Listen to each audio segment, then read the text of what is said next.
एक घर में माँ बेटा और बहू थी।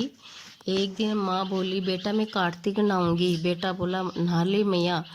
सो अपने अपनी मैया के लिए घी पूरा लाकर रख दिया और बहू से बोला कि मैया कार्तिक नहाएगी तो उन्हें लड्डू बना कर दे देना। बहू ने घी पूरा तो उठाकर रख लिया और चीनी भूसी के लड्डू कर दिए।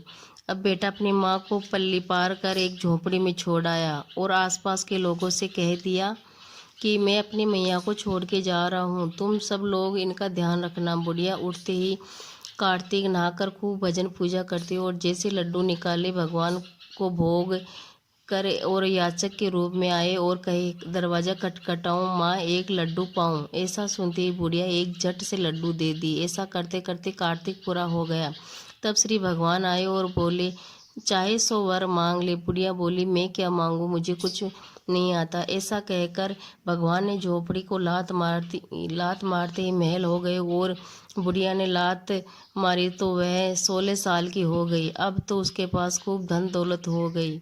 जब उसका बेटा अपनी मैया को लेने आया तो उसने आसपास के लोगों से पूछा, भाई यहाँ एक डोकरी छोड़ गए थे, क्या आप लोगों ने देखा? वे लोग सब महल में हैं। उन्होंने जाकर आवाज़ दी। मैया बाहर निकल आई।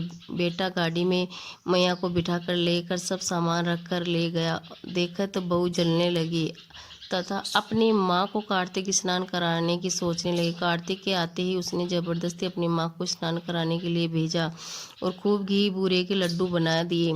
जमाई अपनी सास को यमुना किनारे छोड़ आए। कार्तिक के शुरू होते ही औरतें सुबह नहाने आती, किंतु वह सोई पड़ी रहती तथा उसे शोर मचाती कि तुम इतनी जल्दी क्यों शोर मचाती हो। भगवान श्री कृष्ण आते और कहते, झोली फैलाऊं, मैं एक लड्डू पाऊं। वह लड्डू न देखकर यह कह देती कि जमाई के घी बूरे के लड्डू मैं तुझे कैसे दूं, मैं तो खुद खाऊंगी। कार्तिक के पूरे होते ही भगवान आए और बोले, मांग माँ, क्या मांगे? मैया बोली, वह बोली कि आपने मेरी समधन को दिया वैसा मुझे भी दे दो। भगवान ने यह कहकर कि तेरी करनी तेरे साथ, उसकी करनी उसके साथ, झोंपड़ी में लात मारी। झोंपड़ी उड़ गई और बुढ़िया में लात मारी तो वह सूअर बनकर इधर उधर घूमने लगी। इधर कार्तिक के पूरे होते बहू बोली कि तुम मेरी मैया को ले आओ, मेरी माँ को भी ले आओ। उसने वहाँ जाकर देखा, न तो झोंपड़ी न बुढ़िया। पूछने पर पता चला कि वह सूअर बनकर घूम रही है। बेटा तुरंत ही एक रस्सी की सूअर के गले में बांधकर उससे घर खींच कर लाया और बहू से बोला, यह तेरी माँ है, यह देख। वह बोली, यह कैसे हो गया? पति बोला, मेरी माँ की करनी मेरे साथ है, मेरी मैया की करनी मेरी मैया के साथ है।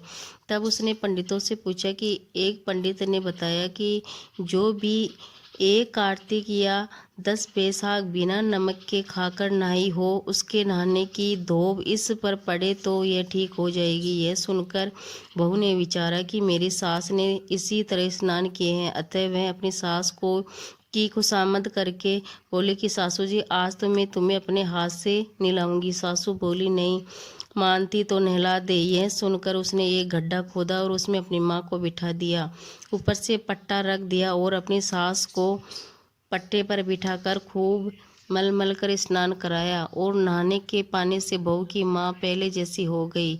जैसा कार्तिक पहले को आयो सबको दीजो और दूसरी को आयो बसो कोई ने मत दीजो। हे भगवान, जैसी